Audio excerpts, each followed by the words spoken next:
Hello, amazing people. It is time for another hot lap. Buckle up, get your helmet, and let's go for a ride. I'm very sorry about part 2 of episode 10. It got lost in the archives. We are back with episode 11. Please forgive me. I hope you guys enjoyed the part 1 that we had for episode 10. We're going to get straight into episode 11.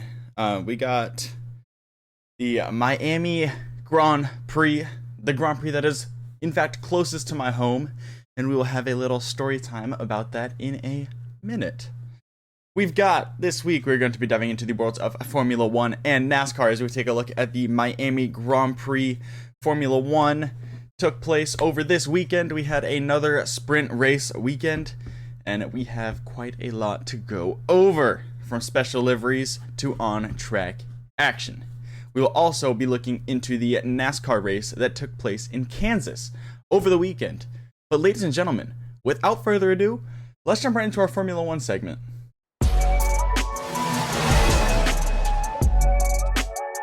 Alright, I have some exciting news, some bucket list activities that took place over the weekend. Me and somebody that I was with this weekend. Me and my girlfriend went over to Sebring from where we live here in Florida on the West Coast. Decided to take a little trip over to Okeechobee, over to the Sebring area to watch the Fanatec GT Challenge that took place over there. That was a ton of fun.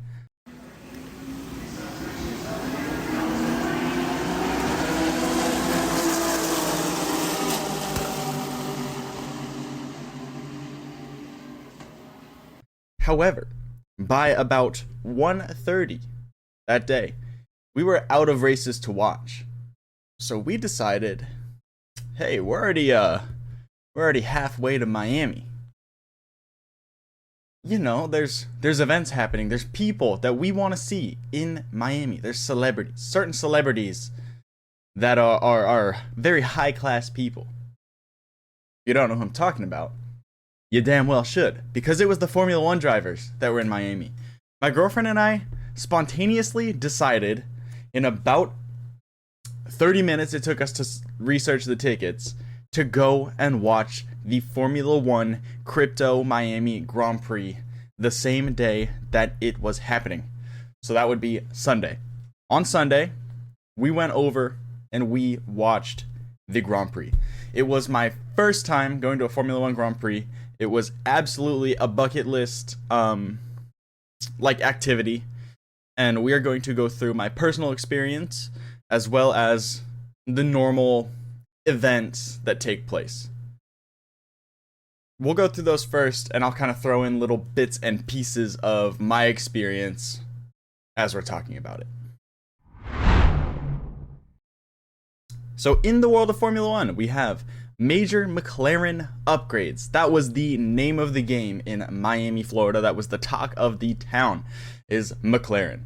They have their new front wing, which affects all the aero down the whole rest of the car. They have new brake cover plates. They have new floor panel, and they have a new uni-piece rear diffuser. 4 aerodynamic major upgrades that they ended up bringing to the Miami Grand Prix to implement onto the car. And oh my god, did they end up being upgrades. McLaren were so fast and so dominant all weekend long, fighting in positions higher than we have normally seen from them. Normally we're seeing about 8th place, about 6th place to about 3rd place. We're seeing them fight higher up the field right now. We're seeing them compete with the Red Bulls. We're seeing them heavily competing with the Ferraris. It is fantastic to see. In sprint qualifying, SQ1, Fernando Alonso takes his first lap on mediums for the weekend and goes uncharacteristically slightly slower than his teammate Lance Stroll. This was not a common or frequent event that was happening in Miami. It was just a 1-lap thing I decided to note down. The top 4 drivers by the end of SQ1 were separated by 0.08 of a second. Valtteri Bottas and his new race engineer got dangerously in the way of Oscar Piastri as he started a push lap late in the session. Piastri seemed to be comfortably through at that point. Gasly, Albon, Zhou, Bottas, and Sargent are the people who get knocked out in SQ1. Moving into SQ2, we have George Russell and Lewis Hamilton going out in SQ2, as well as Esteban Ocon, Kevin Magnussen, and Yuki Tsunoda. Lando Norris finished the fastest in this session that ended up being the fastest lap in all of the SQ qualifying, which was on that medium tire. In SQ3, they were using soft tires. The drivers could just absolutely not get them fired up and going how they needed to be. Verstappen finishes on pole for the sprint race, followed by Charles Leclerc, Sergio Perez, and Mr. Daniel Ricciardo, who had an absolutely stunning lap with Carlos Sainz finishing up your top 5 for the sprint. Let's get into the sprint race right now. Alright, moving into the sprint race, we have Max Verstappen leading out from Charles Leclerc and Daniel Ricciardo, who jumped past Sergio Perez into the first few corners. Lando Norris spins on turn 1 at the very start of the race, and the car jostles as the cars jostle for position. He's immediately over the radio calling that he is out and that he got hit. There's a Sector 1 yellow flag where the full safety car is deployed shortly after. Alonso claims that he also has a puncture from this incident. The Aston Martins came together through turn 1. Hamilton goes down the inside and hits the Astons together as he sends one of the Aston Martins wide and into Lando's rear right tire, spinning him around. Stroll retires shortly after from the incident as well. The safety car ends on lap 4. Throughout the rest of the sprint race, we do see a lot of Max Verstappen dominance. There's not too much more interesting stuff that happens. However, we do see Max Verstappen winning the sprint race. We will move into normal qualifying right now. Alright, moving into normal qualifying, we see Daniel Ricciardo tapping the barrier in Q1 on the back straight as he's been getting close to it and flirting with it all weekend long, giving it another little love tap. No damage he picked up, he was able to complete the session. Verstappen goes fastest from his teammate Perez by 83 thousandths of a second. We lose Valtteri Bottas, Logan Sargent, Daniel Ricciardo, Kevin Magnussen, and Guan Yu Zhou at the end of Q1. Heading into Q2, Leclerc was the fastest in Q2, followed by Verstappen by 0.033 seconds off of his pace. This stage in qualifying saw Stroll, Gasly, Ocon, Albon, and Alonso exit early. In Q3, you have your top 10 and your top 10 in the starting grid for the race. Verstappen, Leclerc, Sainz, Perez, Norris, Piastri, Russell, Hamilton, Hülkenberg, and Yuki Tsunoda. Alright, moving into the race, I'm going to go ahead and give you some little insights, some little behind the scenes action of my personal experience when it comes to the start of the Formula 1 race and what was going on. We bought general admission tickets to go in, which basically means that you can go into the venue, but you don't have like a seat in any grandstands or any boxes or anything like that. They have little like not free viewing, but like general admission viewing areas where there's raised platforms or there's like no net on the fencing so you can see through the cars. Most notably turn 10, which is like the little slight kink in the first straight that the drivers get to. And turn 3 was another spot, which you guys will actually see in a minute when we start going through the race.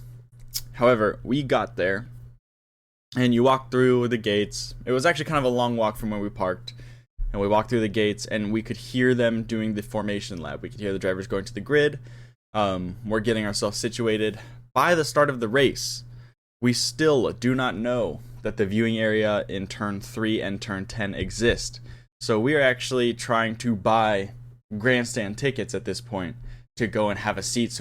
Because where we were, you couldn't see any of the cars. They had fabric up on this like faux fence that was taking everybody around, so you couldn't see through. Which is kind of shitty. Like if you pay for a general admission ticket, you should be able to see the race from wherever you're standing. I don't know why they feel the need to put up these big fences for people who have already gotten into the venue, but they do, And like I said, they give you specific zones. But at this point, we were kind of walking over this bridge when the race was starting, and we could look down. The bridge was at like the back of the main straight, so we could see the lights and all the cars as they took off away from us.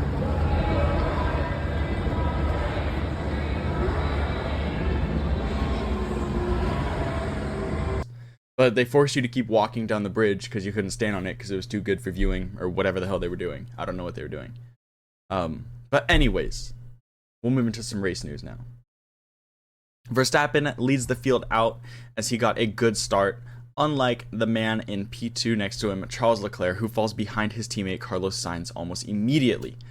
Perez goes for the absolute F1 lobby dive bomb to go into second into turn 1, but ends up almost taking himself and his teammate out of the race, as well as Carlos Sainz, who had to back out and almost accelerate, lift off, and accelerate twice. You can kind of hear it on the replay. After this first series of corners, the race is led by Verstappen, followed by Sainz and Oscar Piastri, who was an absolute big winner. He went up, I think, 2 or 3 places to get into third. The Alpines battle heavily down the backside of the lap. It's like watching 2 tractors go side by side down the back straight.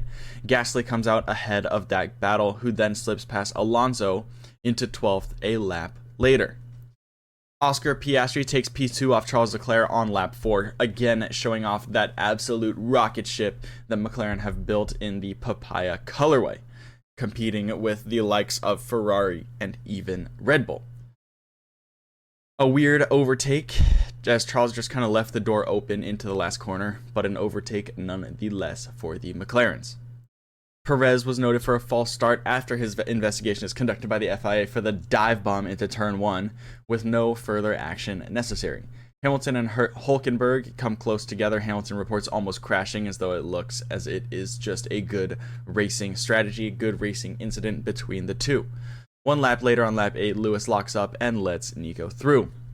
However, on turn 10, Lewis comes back past Hülkenberg. Then his teammate, George Russell, follows Hamilton through around Hülkenberg to go into 8th place on lap 12. Hülkenberg decided to box at this point to get off the mediums and bolt on the hards at the end of the lap, as well as Pierre Gasly. Perez boxes on lap 18 in an attempt to come out on top in his battle with Lando Norris, forcing McLaren to try to be successful with an overcut.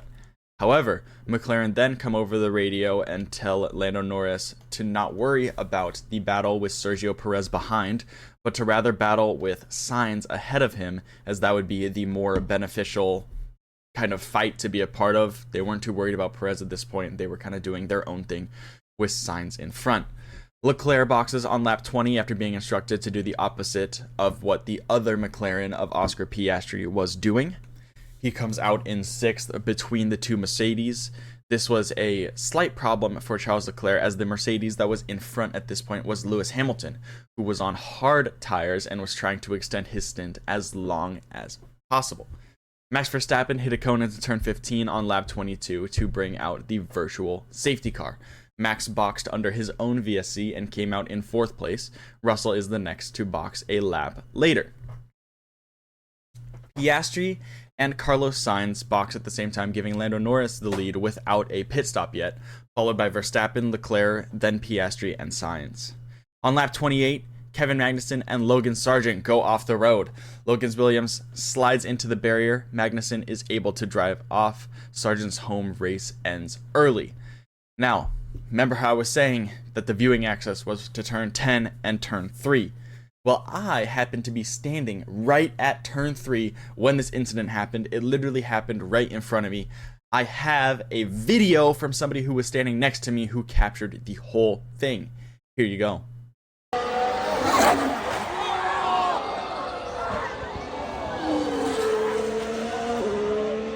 Hope you guys enjoyed that video. I have another one of Logan Sargent riding past us on the Vespa and waving to us. For this video, I ended up picking up my girlfriend and holding her up so she could record Logan Sargent going by. Enjoy. Alright, moving on from the incident, we do have the safety car getting deployed. Norris boxed immediately, losing only 9 seconds in the box, staying in the lead of the race. The safety car working perfectly for the McLaren driver. This makes his first win in F1 even more attainable. His first win in F1 became more attainable because of this next bullet point that I am about to state. The safety car collects Max Verstappen and puts him further behind Norris when he boxed. This could be a costly mistake in terms of the race result. The safety car is forced to release the field and wait to catch the actual leader of the race, who was Lando Norris. When the safety car was deployed and they put out the time delta, Max Verstappen was about 11 seconds behind Lando Norris. By the time Lando Norris had made it to the box, the safety car had collected Verstappen, and Verstappen was 31 seconds behind Lando Norris. I think that had the safety car not collected Max, had Max drove past the safety car, Max Verstappen would have been in the lead of the race at this point. Does this mean he would have won? Absolutely not. Lando Norris's pace was absolutely phenomenal. However, he would have been in front, and this would have been a major advantage as his tires were already a little bit old. Lando Norris would have had new tires and been in P2, maybe P3. I don't know exactly how far the field was behind Max, but I'm fairly confident that Max Verstappen would have passed Lando Norris had the safety car not caught him. Oscar Piastri and Carlos Sainz had a moment where after the safety car came in, of course, Oscar and Sainz had a moment where Oscar was forcing Carlos wide. Ferrari think that Oscar needed to give the position back, but McLaren came over the radio, gave Oscar this information about Ferrari making an appeal and telling Oscar that they did not think it was necessary to give the position back and that he should keep the position. The FIA review concluded that it was in fact a racing incident and McLaren were right to keep their position. Kevin Magnussen picks up his 5th penalty of the weekend, including the 10-second penalty for the Logan Sargent incident. Lando Norris continues to have faster laps over Max Verstappen on the hard tire and was gaining time on him by the lap. There's a little comparison between Norris and Verstappen, and by the end of the race, Max Verstappen was only faster than Norris in turn 17. Everywhere else on the track, Lando Norris was faster, which shows the absolute phenomenal upgrades that McLaren brought and could mean a really exciting fight.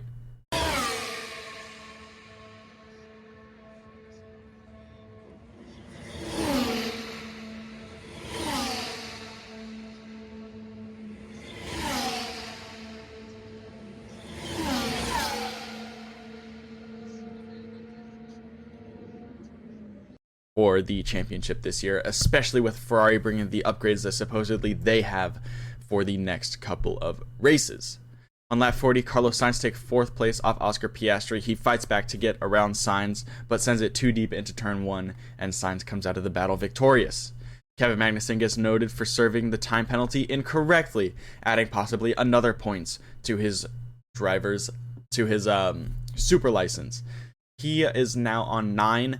If he gets another point or so, it's like a point or 2 points or so, he will be banned for 1 Grand Prix this year.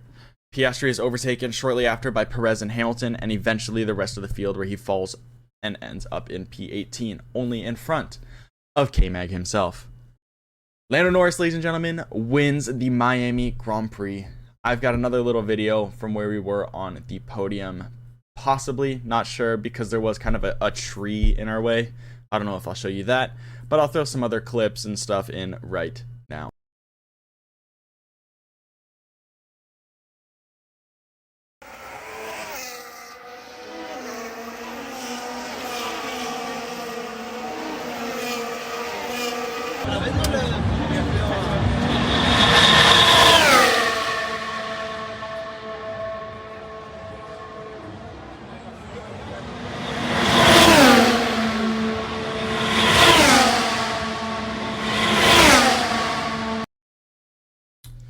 Alright, I hope you guys enjoyed those. We are going to head over into the world of NASCAR, where they were in Kentucky this last week.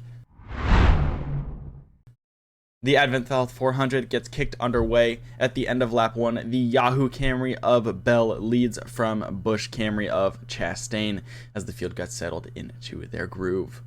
Kraus led by lap 39, and Chastain continued to battle for second alongside Larson, who worked his way swiftly up to the front of the field. On lap 68, Denny Hamlin takes the lead from Kyle Larson, who had taken the lead of the race up to this point. Hamlin wins stage 1 from Chastain and Larson. Stage 2 is led out by Bell and Chastain. The leaders run wide and lose momentum. This allows Larson to go through. Then the drivers behind Larson go 5 wide down the main straight. This was again at the start of the second heat. Larson loses out majorly with a sticky front right tire and has quite a bit of trouble in his pits. Buescher wins stage 2 from Larson and Hamlin. Stage 3 brought trouble for Jimmy Johnson as he was wrecked out by Corey LaJoie. This was actually the first caution of the race. Larson and Busch lead out on the restart. Bubba Wallace is spun around to bring out the second caution of the day.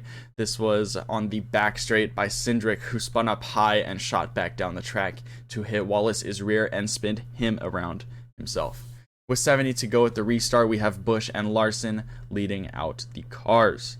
Logano goes around and into the grass, bringing out yet another caution shortly after this one is over.